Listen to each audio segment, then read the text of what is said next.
많이 들어오는 것 같습니다. 한번 주의를 한번 살펴보시겠습니까? 누가 오셨는지 또 어느 가족이 또 있는지 한번 보시고, 네, 우리 환영합니다. 서로 한번 박수 한번 하시면 좋겠습니다. 환영합니다.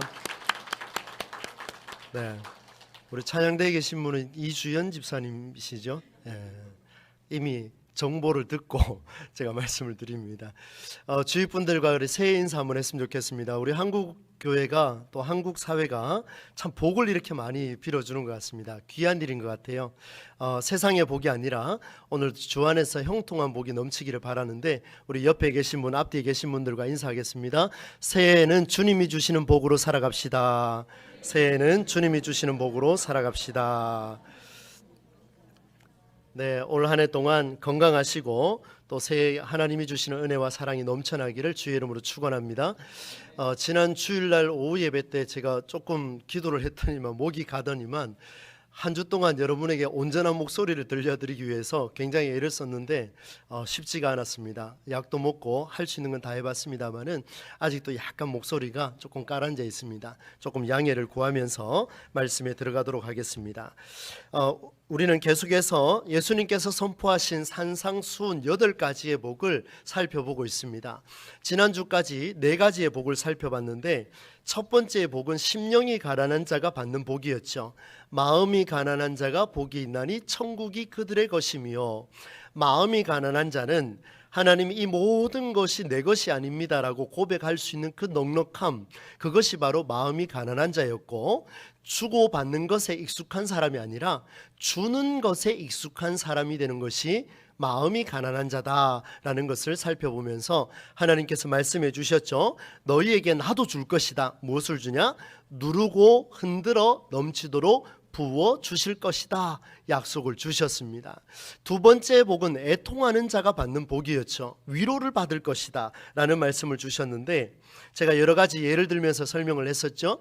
아픔을 당한 자와 함께 대화하고, 또 아픔을 당한 자와 대화하는 중에 이러이러한 방법으로 살면 해결될 거야 라는 방향을 제시했는데, 알고 보니까 그와 공감하는 것이 아니고 내 경험으로 그를 움직이게 만들려고 했던 우리의 모습들이 있더라는 겁니다.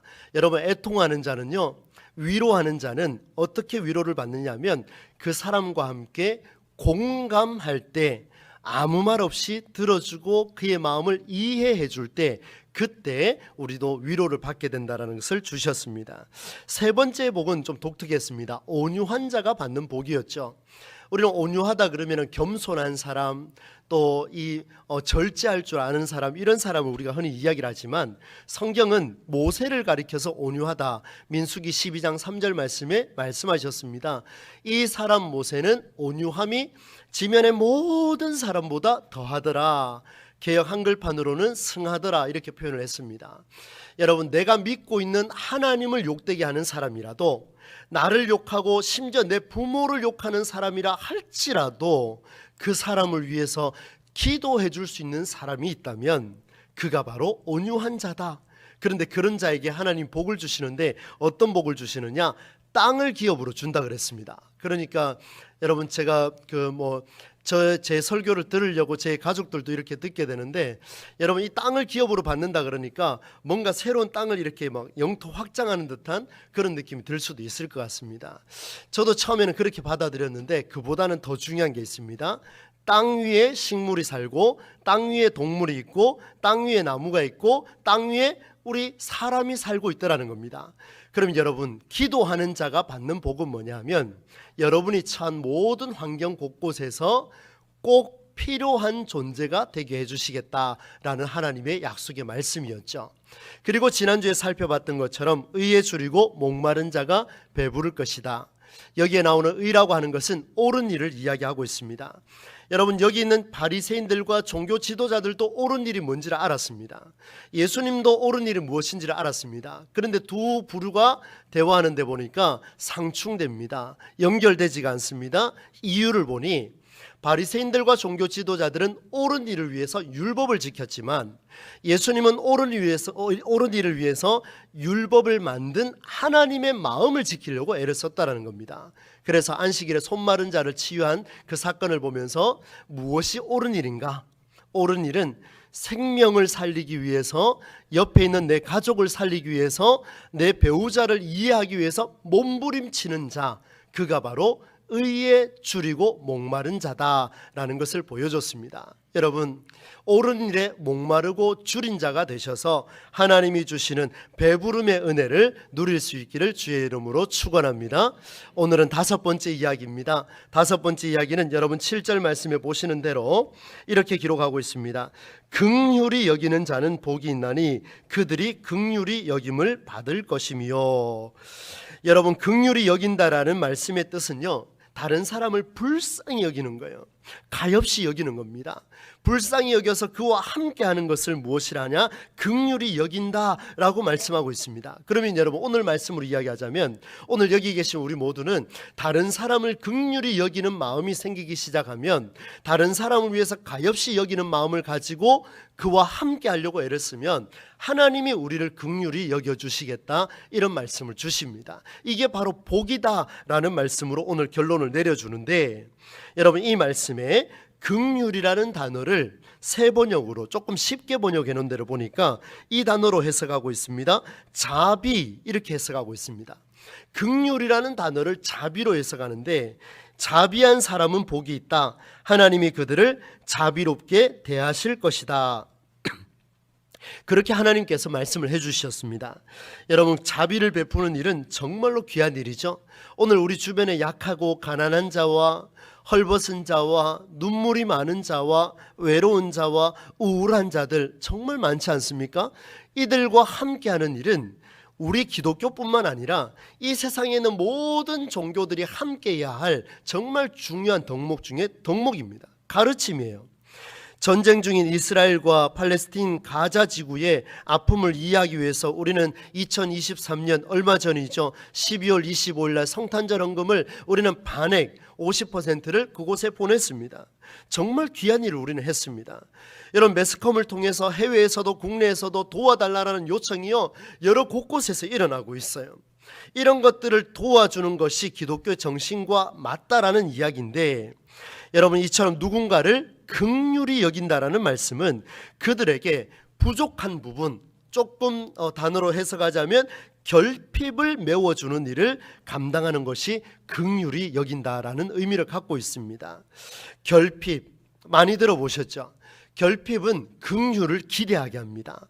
결핍은 긍휼을 불러옵니다. 자비로운 행위를 요청합니다. 유대인들에게도 이런 긍휼의 의미를 담은 율법이 있습니다. 여러분, 신명기 성경에 보면요, 이런 내용이 곳곳에 등장을 하는데 한번 들어보시겠습니까? 약하고 가난한 자와 홀로 된 과부와 부모를 잃은 고아와 타국에서 온 나그네를 외면하지 말라. 그들을 챙겨라. 그들은 외로운 자다. 그들과 함께하는 것이 하나님의 뜻이다 라는 성경의 곳곳에 내용이 들어있습니다. 왜냐하면 사회적으로 약자거든요. 그런데 시어머니 나오미를 따라서 이방 땅에 온 모압 여인, 한 글자로 누군지 아십니까? 아시겠습니까? 룻입니다. 이 여인도 이 다시 베들레헴이라는 곳으로 돌아오게 되는데, 곡식에서 떨어진 것을 주어서 양식으로 대체할 수 있는 그들만의, 그 시대만의, 그 유대인만의 법과 전통이 있었습니다. 굉장하죠, 여러분. 구약시대 이야기입니다. 그런데 오늘은 우리는 신약시대 이야기를 하고 있어요. 구약시대에도 약자를 챙기고 그들을 긍휼히 여기고 베풀고 자비를 행하라, 그들이 율법대로 행하여 왔습니다. 그런데 예수님은 오늘 또 이야기합니다. 긍휼히 여기는 자는 복이 있나니 그들이 긍휼히 여김을 받을 것이며.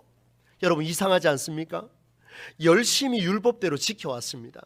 긍휼을 행하며 왔습니다. 자비를 행하며 왔습니다. 열심히 그렇게 살아냈습니다. 그런데 예수님께서는 또다시 잔소리처럼 긍휼히 여기는 자가 복이 있다, 이런 말씀을 주고 있습니다.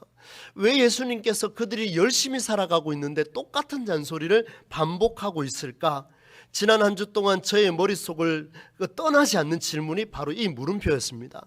왜 예수님은 이렇게 율법을 잘 지키고 이렇게 주일 성수를 잘하고 다른 지역에까지 와서 예배드리고 있는 우리에게 왜 예수님은 긍휼히 여기는 자가 복이 있다, 이런 말씀을 주고 있을까? 정말 깊이 또 이렇게 되돌아보는데요, 해석이 되지 않아서 참 마음이 복잡한 시간을 좀 보냈습니다. 그런데 말씀을 묵상하던 중에 하나님께서 또 저에게도 말씀을 주시는데요, 여러분 잘 한번 들어보십시오. 예수님께서는요, 다른 이들의 부족한 것을 채우는 그런 차원의 도움의 손길, 마치 AS 해주는 그런 차원의 도움을 말씀하지 않습니다. 만일 이런 말씀을 하셨다면 뒤에 나오는 하나님이 그들을 긍휼히 여길 것이라고 말씀하지 않았을 겁니다. 왜냐하면요, 여러분 보십시오. 긍휼히 여긴다라고 이야기하는 것은, 제가 다른 사람을 긍휼히 여긴다라고 이야기하는 것은 나보다 부족하기 때문에 긍휼히 여기는 겁니다. 나한테는 있지만 그에게는 없는 것, 결핍이 보이기 때문에 내가 도와주는 겁니다. 여러분, 우리 가자지구에 그렇게 고생하고 아파하고 죽어가는 여성들과 아이들을 위해서 우리 헌금을 보냈습니다. 왜요? 우리보다 지금 너무 힘들거든요. 다시 말씀드리면 지금 유대인들은 율법을 너무 잘 지켰습니다.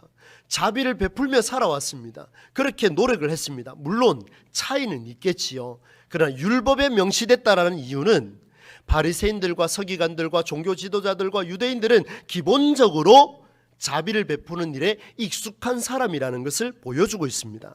그러면 어떻습니까? 하나님이 그들을 긍휼히 여기시겠다라는 이 말이 그들의 귀에 들어오겠습니까? 만일 들어온다면 또 다른 차원의 이야기겠죠. 지금 나는 풍족하다는 이야기입니다. 물론 로마의 압제 때문에 지금 공경에 처해 있습니다. 설교 후반부에 제가 말씀을 드리도록 그렇게 하겠습니다. 이렇게 열심히 살아온 그들에게 예수님께서 또다시 잔소리처럼 말하는데 이유가 있었습니다. 여러분, 예수님께서 무리를 향해 하신 이 말씀은 율법에 따라 자비를 베풀며 그렇게 살아왔던 무리와 눈앞에 있는 이 종교 지도자들의 삶에 무언가 잘못되었다라는 것을 경고하고 있는 장면입니다. 굉장히 부드럽게 지금 긍휼히 여기는 자는 복이 있나니 그들이 긍휼히 여김을 받을 것이며 부드럽게 말씀하고 있지만 사실은 그 메시지 안에는 엄청난 메시지가 들어있습니다. 너희들이 긍휼히 여기며 살아왔지만 사실은 들여다보니까 긍휼히 여기는 것이 아니었더라. 무서운 이야기가 들어있죠. 그들이 부족했다라는 것을 보았습니다. 그로 인해 그들이 불쌍히 여겼다라는 말씀이며 긍휼을 베푸는 그들의 삶에 분명한 문제가 발생했다라는 것을 말씀해 주고 있습니다. 너무 궁금했습니다. 하나님 도대체 무슨 문제가 발생했길래, 만일 이렇게 성경을 본 것이 잘못됐다면 하나님 멈추게 하시고 옳은 일이라면 하나님 열어주십시오.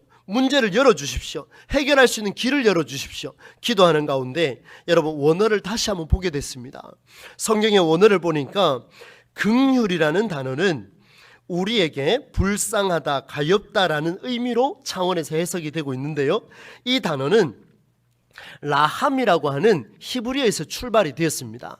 그 단어를 보니까 하나님의 자비하심을 뜻한다라는 의미가 있습니다. 하나님의 자비하심과 긍휼히 여기심과 별로 상반되지가 않습니다. 그런데 그 원어의 뜻이 어디에서 나와서 단어가 완성됐는지를 보니까 굉장한 충격이 다가왔습니다. 그 원어가 어디에서 출발했냐면 우리가 잘 알고 있는 자궁에서 출발했습니다. 여러분, 이 단어는요, 자궁에서 출발했어요. 우리 여성에게 있는 그 자궁, 여러분 깜짝 놀랐습니다. 왜 긍휼이라는 단어가 자궁에서 나올까? 여러분, 이것은 내장이 뒤틀릴 정도로 애간장이 녹아내릴 만큼의 아픔과 간절함과 애끓는 마음이 담겨있는 상태를 말하는 것이 라함이요, 이것이 자궁이요, 이것이야말로 긍휼이다. 예수님께서 지금 그 단어를 쓰고 있습니다. 그 단어를 쓰고 있어요. 가장 깨끗해야 하고 가장 온전해야 하고 생명이 살아서 숨쉬고 꿈틀꿈틀 착상되는 순간 생명이 잉태해져가는 그 자궁의 이야기가 긍휼의 이야기라는 것을 보여주고 있습니다. 여러분, 생명을 품는 자리가 자궁이죠.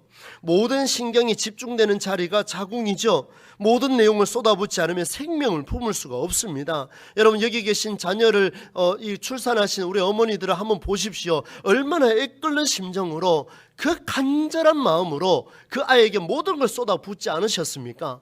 10개월 동안, 빠르면 몇 개월 동안, 여러분 늦으면 조금 더 늦게 내 뱃속에 있는 시간 동안 그 자궁에서부터 출발하여 끝까지 그 아이가 태어날 때까지 모든 신경이 집중되어 있던 그 시간, 그게 바로 긍휼이라는 거예요. 엄청난 메시지 아닙니까? 엄마는 여기에 모든 것을 걸어야 합니다. 그렇지 않으면 생명이 태어날 수가 없습니다. 이것을 보니 제가 제 아내가 임신했을 때 더 잘하지 못한 게 머릿속에 싹 스쳐가는 것이, 너무 진지하게 받으시면 안 됩니다, 여러분. 여러분, 그런 생각이 들었습니다. 그렇구나. 생명을 위해서 자궁의 역할을 감당하는 것이 긍휼일진데, 여러분, 예수님의 눈앞에 있는 무리와 종교 지도자들이 놓쳤던 율법의 정신이 바로 이것입니다. 바로 모든 에너지와 힘을 집중하라. 자궁과 같은 간절함을 너희들이 갖고 있느냐? 긍휼히 여기는 자는 복이 있나니, 자궁과 같은 그런 간절함으로 너는 생명을 위해서 긍휼을 베풀고 있느냐라는 질문이 오늘 본문 속에 드러나고 있습니다. 그들은 가난한 자와 약한 자와 과부와 고아와 나그네를 돌보며 율법대로 살아왔습니다. 정말 잘 살았습니다. 오늘 우리처럼 신앙생활을 열심히 했습니다. 그러나 그들이 행한 긍휼은 제한된 긍휼이었고, 제한된 자비이며, 손해 없는 베풀미며, 애간장 없는 형식적 돌봄이요 구호에 머물렀던 자궁이 아니었을까, 이런 생각을 하지 않을 수가 없었습니다. 약간의 나눔으로 율법을 다 지켜낸 것처럼 살아왔던 그들의 모습을 드러낸 순간이었어요. 얼마의 율법 준수로 하나님의 긍휼하심을 끌어낼 수 있다라고 하는 인간의 어리석은 마음이 여기 지금 이 본문에서 드러나고 있습니다. 긍휼히 여기는 자가 복이 있노라. 그러므로 그들이 긍휼히 여김을 받을 것이라. 예수님의 이 말씀은 긍휼을 행하면 하나님이 내게 긍휼을 주실 것이다, 조건부를 말하는 게 아닙니다. 여러분, 과거형이면 조건부가 될 수 있어요. 그럼 미래의 것이라면 조건부가 될 수 있습니다. 그러나 성경은 항상 현재형으로 적혀 있다는 것을 여러분 기억하신다면, 오늘 이 말씀은 조건부가 아닙니다. 내가 나가서 형제를 사랑하라. 하나님이 너를 사랑할 것이다. 너는 나가서 자매에게 물건을 베풀어라. 너의 물질을 나누어라. 그리하면 하나님이 너와 함께 할 것이다. 아닙니다. 여러분, 이게 아니에요. 여러분, 성경은 진행형입니다. 항상 한 번도 흔들림 없이 처음부터 지금까지 너의 생명을 살리고자 집중하셨던 ing의 형태가 바로 10개월 동안 여러분 아이를 뱃속에 넣어두고 출산하는 그 순간까지 단 1초의 한순간도 나는 이 생명을 상하지 않게 하겠노라 붙들고 있었던 그 어미의 심정으로 움직였던 게 하나님의 마음이었어요. 그러니 과거가 될 수도 없고 미래가 될 수도 없지요. 이스라엘 백성들, 바로 무리들은 이것을 깨닫지 못했습니다. 왜 몰랐을까? 당연히 모르지요. 모를 수밖에 없죠. 저처럼요. 모를 수밖에 없죠. 왜 모를까요? 긍휼의 의미가 뭔지를 모르니, 그 단어가 어디에서 나왔는지를 모르니 긍휼을 행한들 긍휼의 의미를 알 수 있느냐, 이 말입니다. 우리가 사랑합니다, 축복합니다, 이런 인사를 자주 하지요. 사랑이 어디서 나왔는지를 모르면 사랑합니다 100번, 1000번, 10,000번 해도 소용이 없더라는 겁니다. 영혼을 담아 대화할 수 있는 우리가 될 수 있기를 간절히 소망합니다. 무슨 의미인지 아시죠? 말만 하지 말고 내 진심을 담아서 내 자궁에서 나오는 것처럼 그런 대화를 주고받는 것이 필요하다는 것을 보여주는데, 하나님께서 우리 예수님을 통해 이렇게 말씀하십니다. 긍휼의 진정한 의미를 살려내는 자만이 지금도 긍휼을 베풀며 너와 함께 하시는 하나님을 만나게 될 것이다 라는 뜻을 오늘 우리에게 말씀해 주십니다. 제가 어린 시절에 저도 좀 개구장이었는지 어머니에게, 지금은 안 계시니까 조금 더 막 생각이 많이 나는 그런 설날을 보냈습니다. 제 어머니에게 제가 큰 소리를 좀 친 적이 몇 번 있습니다. 제가 목소리 좀 크다 보니까 경상도 남자라는 그런 이상한 자부심을 가지고 어미에게 좀 큰 소리 친 적이 있었는데, 그게 계속해서 머리를 스치는 겁니다. 그때 제 어머니가 제게 하는 말들이 있었습니다. 야, 아들아, 너도 커봐라. 너 아빠 돼봐라. 너 부모 되면 네가 그 말하는 게 무슨 의미인지, 그게 얼마나 위험한 건지 너 알 거다. 여러분, 그 말이요, 이번 주 내도록 지금 계속 저를 스쳐가고 있는데요, 제가 진심으로 이렇게 고백을 합니다. 여러분, 주님이 우리를 긍휼히 여기시는 것은요, 항상 ing입니다. all the time, always, 계속해서 이어지고 있습니다. 그런데 제가 어미의 심정을 몰랐던 것처럼, 여러분 적절한 예가 됐는가 모르겠습니다만은, 제가 몰랐던 것처럼 바리새인들과 유대 종교 지도자들이요, 이 긍휼의 의미를 모르니까 나중 돼서도 지금 찾지 못하고, 그 긍휼의 의미를 모르니까 자궁의 의미를 담아낸 긍휼을 모르니까 예수님이 지금 말씀하신 긍휼을 살아낼 수 없었다라는 것을 보여주고 있습니다. 사랑하는 성도 여러분, 오늘 우리는 이 자궁의 의미를 담고 있는, 자궁 안에서 의미를 가져와서 단어를 만들어낸 라함이라고 하는 긍휼의 의미를 살려내어서 오늘 우리를 통해서 많은 사람들이 긍휼히 여김을 받을 수 있는 놀라운 은혜가 우리를 통해서 주어질 수 있기를 주의 이름으로 간절히 축복합니다. 여러분, 예수님은요 그들에게 익숙한 율법을 선포했습니다. 긍휼히 여기는 것은 사람과 사람의 관계지만 긍휼히 여김을 받는 것은 사람과 사람이 아니라, 여러분 이 말을 꼭 기억하십시오. 다른 건 다 잊어도 이건 갖고 가셔야 돼요. 여러분, 우리가 긍휼히 여기는 것은 나와 다른 사람의 관계지만 내가 긍휼히 여김을 받는 것은 나와 다른 사람의 관계가 아니라 나와 하나님과의 관계라는 것을 보여줍니다. 너무 중요합니다. 여러분, 우리는 많은 사람에게 인정받고 싶어 하죠. 긍휼히 여김 받고 싶어 하죠. 그거 아닙니다. 여러분, 예수 믿는 사람은요 긍휼히 여김을 받는 것은 오직 하나님으로부터만 주어진다라는 것을 보여줍니다. 우리가 긍휼을 나눌 수 있는 것은 내가 사람에게 나눌 수 있는 것이고, 내가 받을 수 있는 것은 하나님으로부터만 받을 수 있다라는 놀라운 사실을 보여줍니다. 다른 사람은 내 눈에 보이는 긍휼의 대상이며 나는 하나님이 보시는 긍휼의 대상인 줄로 믿습니다. 주변의 다른 사람은 내가 보는 긍휼의 대상이지만 나는 다른 사람이 보는 긍휼의 대상이 절대로 아니라는 것을 명절 끝자락에 우리 가슴에 한번 새겨봅시다.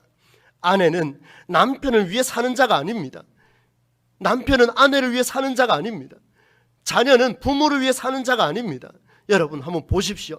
아내는 남편을 위해서 내가 긍휼히 여겨주는 것이지, 긍휼히 여김을 받는 것은 오직 하나님만이 내게 긍휼히 여김을 받게 하셔야 내가 인정받을 수 있다는 것을 보여줍니다. 그러니 이 말씀은 철저하게 유대 율법주의자들이 긍휼히 여기는 것, 가난한 자와 약자와 여성과 아이들과 헐벗은 자를 나누어졌던 율법의 관계를 예수님은 하나님과 사람의 관계로 다시 한번 정리시키는 놀라운 메시지가 오늘 본문에 나타나고 있습니다. 사랑하는 성도 여러분, 오늘 예수님께서 이렇게 강조한 내용은요 다른 사람과의 관계에서 내 결핍을 채울 수가 없습니다. 제가 만일 우리 교회의 성도들에게, 여러분에게 저의 부족한 것을 좀 채워주십시오, 저의 이 약함을 채워주십시오, 저의 이 무능함을 좀 채워주십시오, 제가 여러분에게 막 이렇게 강구하고 여러분에게 요청하고 있으면 여러분 얼마나 속이 답답하겠습니까? 그렇지 않다는 거예요. 그죠? 제가 할 일은 여러분에게, 여러분을 긍휼히 여기며, 그 다음에 내가 긍휼히 받는 것은 여러분에게 요청받는 것이 아니고 하나님이 나를 긍휼히 여겨주시는, 언제 그것을 깨닫느냐 하면 하나님은 항상 always, 우리는 가끔 때마다, 언제요? 긍휼이라는 단어가 자궁에서 나왔다는 사실을 알고 그만큼 애간장 끓는 심정으로 다른 사람을 긍휼히 여기는 그 순간, 우리 하나님께서 나를 긍휼히 여기는 그 순간과 딱 마주치는 놀라운 순간이 주어지리라 믿습니다. 여러분, 성경의 이야기를 짧게 한번 말씀드리고 말씀을 맺겠습니다. 결국에는 하나님과의 관계가 시작이며 마지막입니다. 저는 이 말씀이 천국의 퍼즐을 풀어가는 열쇠라고 생각하는데, 여러분 예수님께서 베드로에게 하신 말씀이 있습니다. 마태복음 16장 19절 말씀입니다. 내가 천국 열쇠를 네게 주리니 네가 땅에서 무엇이든지 매면 하늘에서도 매일 것이요 네가 땅에서 무엇이든지 풀면 하늘에서도 풀리리라. 할렐루야. 여러분, 긍휼의 마음은요 땅에서 메고 땅에서 푸니 천국 열쇠가 되어서, 이 긍휼이 열쇠가 되어서 하늘에서도 묶이고 하늘에서도 풀려나는 놀라운 역사를 예수님께서 보여주시겠다, 얼마 지나지 않아 이 베드로에게 선포하셨습니다. 긍휼은 사람과 사람과의 관계 속에서 자비를 베푸는 그 일을 하나님이 자비를 베푸는 자에게 긍휼히 여길 거라는 말씀을 연결하는 중요한 연결고리가 됩니다. 누가복음 10장에 이런 내용이 있습니다. 선생님, 내가 무엇을 하여야 영생을 얻을 수 있습니까? 율법을 잘 지키는 율법 교사가 물었습니다. 예수님이 이렇게 대답합니다. 네가 율법을 어떻게 읽느냐? 마음을 다하고 목숨을 다하고 뜻을 다하여 이렇게 하라 했습니다. 그러니 예수님께서 이렇게 말씀하십니다. 네가 알고 있는 대로 가서 행하라. 그러면 살리라. 여러분, 영생을 물었는데 행함을 이야기했습니다. 무슨 말입니까? 예루살렘에서 여리고로 내려가다가 강도를 만난 사람이 있었는데 제사장도 지나가 버렸어요. 레위인도 지나가 버렸습니다. 그러나 사마리아 사람은 그를 돌보아 강도 만난 그 사람을 살려주고 돌보아 줬습니다. 예수님 묻습니다. 누가 강도 만난 자의 이웃이 되겠느냐? 그리고 그 답변이 뭔지 아십니까? 한번 따라서 할까요? 자비를 베푼 자니이다. 이 정도는 좀 크게 하셔도 괜찮을 것 같습니다. 한 번 더 고백합시다. 자비를 베푼 자니이다. 여기 나오는 자비가요, 용어가 똑같습니다. 무슨 말입니까? 자궁에서 나온 그 긍휼함, 애간장 끓는 그 심정으로 베푼 자가 누구냐? 율법교사가 뭐라고 답변합니까? 자비를 베푼 자니이다. 깜짝 놀랄 일 아닙니까? 우리 예수님께서 전곡을 찔렀습니다. 여러분, 율법과 영생을 연결하는 중요한 고리가 긍휼입니다. 율법과 영생을 연결하는 중요한 고리가 바로 자비입니다. 말씀을 맺겠습니다. 사랑하는 성도 여러분, 오늘 우리는 긍휼의 의미를 너무나 잘 알고 있습니다. 유대인들처럼. 그런데요, 정말 그럴까요? 오늘 한번 돌아가면서 한번 되새겨 보십시오. 긍휼을 제대로 알고 있는지, 내 아이를 뱃속에 10달 동안 넣어두면서 1초라도 망설임 없이 끝까지 보호하려고 애썼던 그 긍휼함이 내게 있었는지 한번 되돌아본다면 쉽지 않을 겁니다. 예수님은 너희도 긍휼히 여김을 받을 것인데 하나님으로부터 받을 것이다. 사람에게 의지하지 말라. 너에게 긍휼함은 하나님이 주실 것이다.